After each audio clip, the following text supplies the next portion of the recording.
Hello बच्चों, आज हम करेंगे पाठ 5। नाम है पुस्तक। आज हम पढ़ेंगे पाठ 5 पुस्तक। पुस्तक तो बच्चों आप सब जानते हैं कि जो पुस्तकें आप सबके पास है, गणित की, हिंदी की, साइंस की, ये सब आपके पास पुस्तकें हैं। तो उनको देखिए, पुस्तक क्या होती है? पुस्तक हमारे ज्ञान का भंडार होती है। पुस्तक से हम बहुत सारी ज्ञानवर्धक बातें सीखते हैं। देखिए बच्चों, अगर हमें किसी भी चीज का, जैसे आप गणित देख लीजिए, गणित में हम गिनती, टेबल, काउंटिंग टेबल ये सीखते हैं। हिंदी में हम मात्राओं का ज्ञान करते हैं। और जो साइंस एसएसटी होती है, साइंस में हम हमारे बॉडी पार्ट्स के बारे में जानते हैं। एसएसटी में हम ऑल मतलब कि हमारे आसपास जो होते हैं उसके बारे में हम जानते हैं। तो बच्चों, पुस्तक क्या है? पुस्तक एक ज्ञान का भंडार है और इसमें बीते हुए पुस्तकों से हम बीती हुई घटनाओं के बारे में भी जानकारी को प्राप्त करते हैं। तो बच्चों आइए, आज हम इस कविता के द्वारा आपको बताते हैं कि पुस्तक किस तरीके से हमारे लिए ज्ञान का भंडार है। तो अब हम इस कविता को पढ़ते हैं।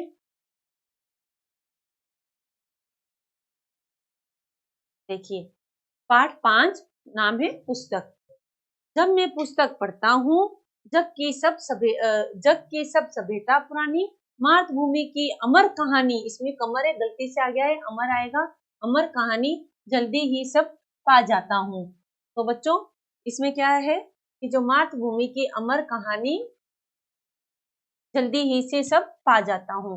तो बच्चों, इसमें पुस्तक के बारे में कहा गया है कि जब भी मैं पुस्तक पढ़ता हूँ, कि जब भी हम इस पुस्तक को पढ़ते हैं तो हमें जग मतलब संसार, सभ्यता पुरानी, मतलब जो पुराने जो लोग थे, पुरानी जो हमारी सभ्यताएं थी, जैसे मोहनजोदड़ो, कालीबंगा या लाल किला, इस तरीके जो हमारी पुरानी जो इमारतें थी उनके बारे में, विविध घटनाओं के बारे में हमें पता चलता है। मातृभूमि मतलब जन्मभूमि, हमारी धरती माता की अमर कहानियां, जो इसके ऊपर जो अमर कहानियां हुई है, वीरों की, शहीदों की जो गाथाएं हैं, महापुरुषों की गाथाएं हैं, उनके बारे में हमें पता चलता है और हम जल्दी सब पा जाता हूँ, मुझे सब पता चलता है। तो बच्चों, इसका भावार्थ ये है कि जब भी मैं पुस्तक को पढ़ता हूँ तो मुझे संसार की सभी पुरानी जो सभ्यता है उसके बारे में, घटनाओं के बारे में पता चलता है। और जन्मभूमि में जो हमारी मातृभूमि है, हमारी जो धरती माता है, उसमें जो वीर शहीद और महापुरुष हुए थे, उनकी सभी बातों को मैं जल्दी से सब पा जाता हूँ। अब आगे है, जब भी मैं पुस्तक पढ़ता हूँ, राम किशन की तितली बोली, राधा जी की आंख मिचोली, लगता है सुन देख रहा हूँ। जब भी मैं पुस्तक पढ़ता हूँ, तो उसने कहा जब भी मैं, अगर मैं किताबों को पढ़ता हूँ, मेरी किताब को मैं पढ़ता हूँ, तो मुझे राम किशन की तितली बोली, राधा जी की आंख मिचोली, कि जो राम किशन जी है, श्री राम है, श्री कृष्ण भगवान है, जो बचपन में तुतलाकर बोलते थे, और जो राधा जी थे वो बचपन में खेल खेलती थी, आंख मिचोली का खेल खेलती थी, वो सब मैं उनको देखता हूँ और सुन लेता हूँ। तो बच्चों, इसका भावार्थ है कि जब भी मैं पुस्तक पढ़ता हूँ तो श्री रामचंद्र जी और श्री कृष्ण जी की जो तितली बोलियां बचपन में वो बोलते थे, वो मुझे वो मैं उनको सुनता भी हूँ और देखता भी हूँ। राधा जी की जो आंख मिचोली है, बचपन में जब वो आंख मिचोली का खेल खेलते थे, वो भी मुझे सुनता भी हूँ उसको मैं, और पढ़ता भी हूँ। आगे, जब भी मैं पुस्तक पढ़ता हूँ, सुर तुलसी की आवाज, अजब कहानी और कबीर की सच्ची वाणी, सब कुछ समझ जाता हूँ। वो कह रहा है कि जब भी मैं पुस्तक पढ़ता हूँ, तो जो बालक है, ये कह रहा है कि जब भी मैं किताब को पढ़ता हूँ तो सुर तुलसी, सुर मतलब बच्चों सूरदास जी, तुलसी मतलब तुलसीदास जी, सूरदास जी किशन जी के भक्त थे, उन्होंने किशन जी के ऊपर बहुत सारे पद्य, बहुत सारे काव्य कविताएं लिखी है। और जो तुलसीदास जी है, वो उन्होंने हमारी रामायण लिखी है। रामायण में श्री रामचंद्र जी के चरित्र के बारे में बताया है उन्होंने, और सूरदास जी ने कृष्ण जी की बाल लीलाओं के बारे में हमें बताया है। कि अजब कहानी, कि सूरदास जी की और तुलसीदास जी की जो अनोखी कहानी है उसके बारे में, और कबीरदास जी की जो सच्ची वाणी, मतलब कि कबीरदास जी थे जो अपने पद्यों में, अपनी कविताओं में वो हमें सही वाणी, सही बातें बताते थे। ये सब कुछ सहज ही समझ जाता हूँ, ये सब कुछ मैं पढ़कर ही समझ जाता हूँ। जब भी मैं पुस्तक पढ़ता हूँ, भीष्म, कर्ण, अर्जुन और भीम, बुद्धदेव की कथा असीम, पढ़ पढ़ पुलकित हो जाता हूँ। पुलकित मतलब खुश हो जाता हूँ। क्या हो जाता हूँ बच्चों? पुलकित मतलब खुश हो जाना, कि मैं खुश हो जाता हूँ। तो देखिए, जब भी मैं, बालक कह रहा है कि जब भी मैं किताब को पढ़ता हूँ, ये देखिए ये बुद्धदेव जी हैं, कि जब भी मैं किताब को पढ़ता हूँ तो भीष्म, भीष्म कौन थे बच्चों? भीष्म पितामह। भीष्म पितामह महाभारत में भीष्म पितामह थे, जिन्होंने प्रतिज्ञा की थी कि वे आजीवन शादी नहीं करेंगे। दूसरी उन्होंने भीष्म प्रतिज्ञा की थी कि वे राज्य को कभी भी राजा नहीं बनेंगे। ठीक है। कर्ण, कर्ण एक दानवीर थे। उन्होंने अपने जो कुंडल थे, वो कोई भी भिक्षा लेने आता था तो उसको वे खाली हाथ नहीं जाने देते थे। वो एक महान दानवीर थे। अब आगे है अर्जुन। अर्जुन एक अच्छे निशानेबाज, तीरबाज थे। उन्होंने मछली की आंख में एक बार में ही मछली की जो आंख थी उस पे तीर का निशाना लगाया था। ये द्रोणाचार्य के शिष्य भी थे। और भीम, भीम भी एक भीम क्या थे? बलशाली थे। उनमें 100 हाथियों का क्या था बच्चों? बल था। भीम में क्या था? 100 हाथियों का बल था। वो इतने ताकतवर थे कि 100 हाथी भी मिलकर उनको नहीं हरा सकते थे। बुद्धदेव की कथा। बुद्धदेव जी एक थे, जिन्होंने थे, उन्होंने भी अपनी सही राह में सभी को सही राह दिखाने में, उनको कर्तव्य पालन सिखाने में भी बहुत हमारा सहयोग दिया था। तो देखिए, पढ़ पढ़ पुलकित हो जाता हूँ। जब भी मैं पुस्तक पढ़ता, जब भी मैं किताब को पढ़ता हूँ तो मुझे भीष्म पितामह, कर्ण, अर्जुन और भीम बुद्धदेव की जो कहानियां हैं उनकी मुझे क्या हो जाती है, उनकी जो होती है अपार, जो उनकी ज्ञान था वो मुझे पढ़ पढ़ कर मैं खुश हो जाता हूँ। उनके जो अपार ज्ञान था, उनकी किस तरह का त्याग था, बलिदान था, उनको देखकर मैं पुलकित हो जाता हूँ, भावाकुल हो जाता हूँ। जब मैं पुस्तक पढ़ता हूँ मिट जाता है सारा अज्ञान, हाथ जोड़ लेता विज्ञान, मैं जब पुस्तक पा लेता हूँ। तो इसमें कवि क्या कहते हैं? बालक क्या कह रहा है?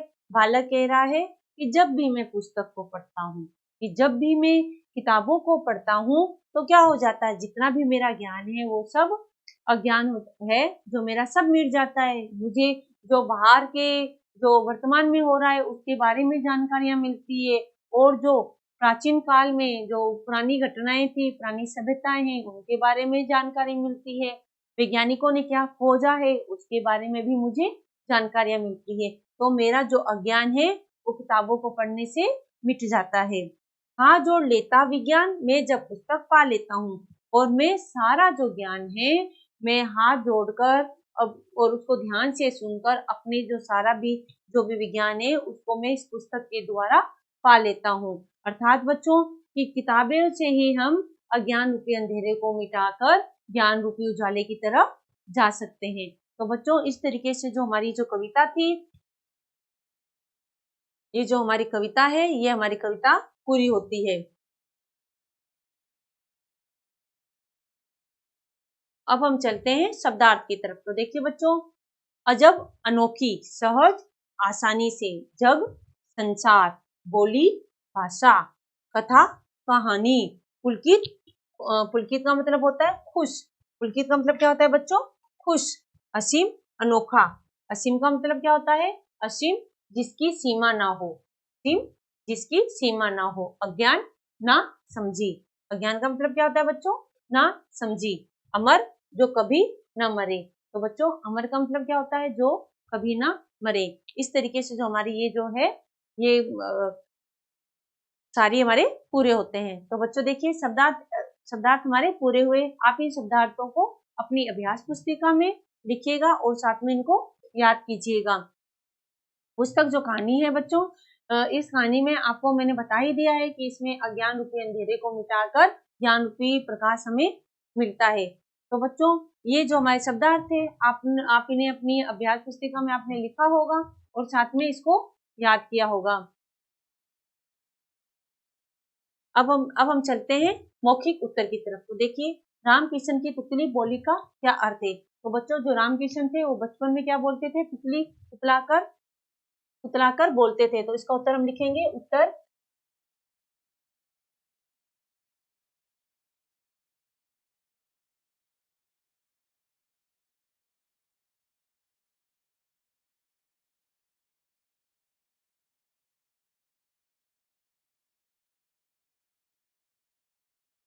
उत्तर एक।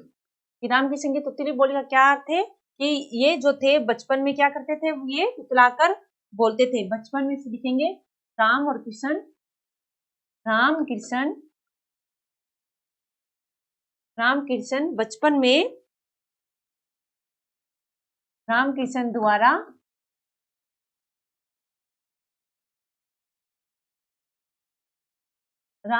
द्वारा बचपन में तुतलाकर, बचपन में क्या थे बच्चों? तुतलाकर बोली जाने वाली,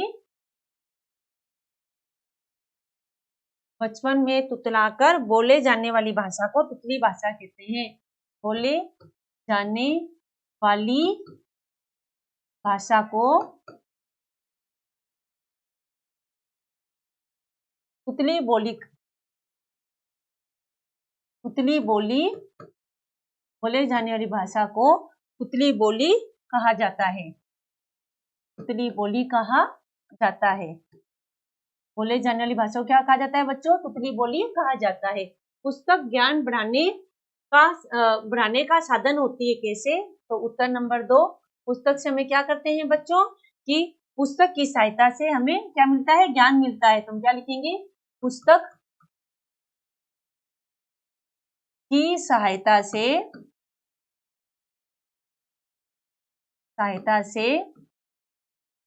पुस्तक की सहायता से ज्ञान की बातें सीखने को मिलती है। पुस्तक की सहायता से ज्ञान की बातें सीखने को मिलती है। पुस्तक से ज्ञान की बातें सीखने को मिलती है।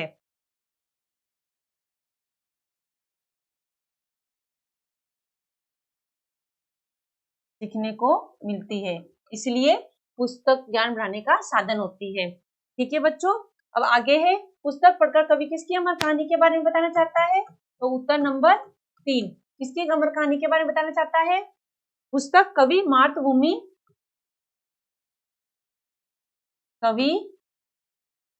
मातृभूमि के वीरों, मातृभूमि पर जन्म लेने वाले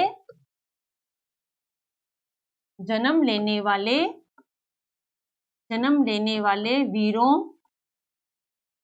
मातृभूमि पर जन्म लेने वाले वीर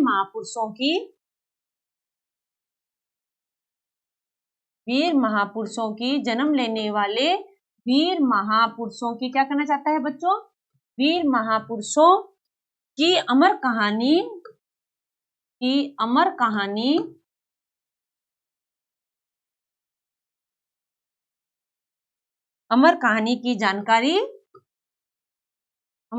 की जानकारी पा लेता है।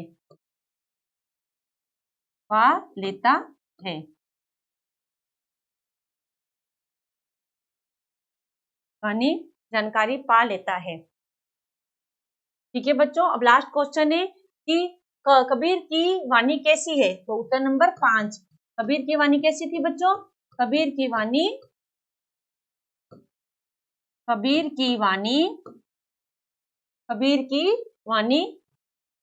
सच्ची वाणी थी। कबीर की सच्ची वाणी थी। तो बच्चों इस तरीके से हमारे जो ये शब्द अर्थ हैं पूरे होते हैं। ठीक है, तो अब हम नई कक्षा में आगे के हम क्वेश्चन आंसर करेंगे। आप ये मौखिक तक के जो क्वेश्चन आंसर थे अपनी अभ्यास पुस्तिका में लिखिएगा और साथ में उनको याद कीजिएगा। धन्यवाद।